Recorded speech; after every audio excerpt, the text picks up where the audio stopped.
Hallelujah, hallelujah. परमेश्वर के सारे गुण यीशु में थे, इसलिए वह इस संसार में रहते हुए किसी बात की चिंता नहीं करता था। ये गुण हम में नहीं है, इसलिए हम चिंता करते हैं। उसको टैक्स भरना था और उसके पास पैसे नहीं थे, परंतु उसको मालूम था कि एक मछली है, उसके मुंह में सिक्का है। इसलिए उसने पतरस से कहा कि झील में बंसी डाल, जो मछली पहले निकलेगी उसके मुंह में सिक्का निकलेगा, उस सिक्के से टैक्स भर देना। और सचमुच ऐसा हो गया। मत्ती 17 अध्याय उसके 24, 25, 26, 27 वचन में हम ऐसा पढ़ सकते हैं। उसको चेलों के साथ आखिरी समय खाना खाना था। चेलों ने यीशु से पूछा कि तू क्या चाहता है, हम तेरे लिए इसकी तैयारी करें? उसने कहा, नगर में प्रवेश करते ही तुमको एक मनुष्य जल का घड़ा उठाए हुए मिलेगा।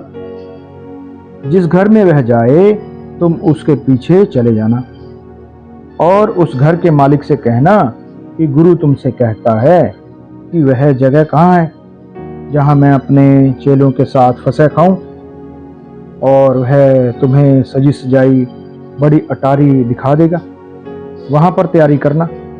लूका 22 अध्याय उसके 7 वचन से 13 वचन तक हम ऐसा पढ़ते हैं। उसको गधे पर बैठकर जाना था। उसने चेलों से कहा कि सामने के गांव में जाओ, वहां पर तुम्हें एक गधी का बच्चा मिलेगा, उसे खोल लाओ।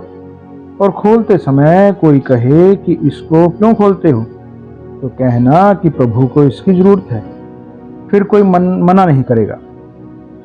और सचमुच ऐसा ही हुआ। जब वह उस गधे के बच्चे को खोलने लगे तो उसके मालिकों ने मना किया। तब चेलों ने कहा कि प्रभु को इसकी जरूरत है, और उन्होंने उसको जाने दिया। लूका 19 अध्याय उसके 29 से 35 वचन तक हम ऐसा पढ़ते हैं।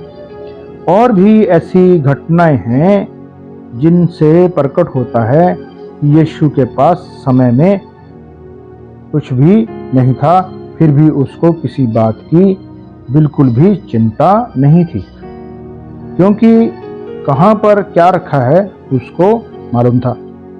कौन क्या सोच रहा है ये भी उसको मालूम था। उसने एक आदमी से कहा कि तेरे पाप क्षमा हुए, और दूसरे लोग सोचने लगे ये कौन है जो पाप क्षमा करता है। उसको तुरंत उसके ख्याल मालूम हो गई, और वह कहने लगा कि तुम अपने अपने मन में ऐसा विचार क्यों कर रहे हो, मुझे पृथ्वी पर पाप क्षमा करने का अधिकार है। मरकुस 2 अध्याय उसके 5 से 10 वचन में हम ऐसा पढ़ सकते हैं। यीशु मसीह सचमुच परमेश्वर था, उसको सब कुछ मालूम था। हम परमेश्वर नहीं है, इसलिए किसी के मन की बात नहीं जानते और धोखा खा जाते हैं। कल के बारे में कुछ नहीं जानते, इसलिए चिंताओं में डूबे रहते हैं। इसलिए अब हमको बच्चे के जैसा बन जाना चाहिए। बच्चे को कुछ मालूम भी नहीं है और उसको कुछ चिंता भी नहीं है, क्योंकि वह अपने पिता पर विश्वास करता है।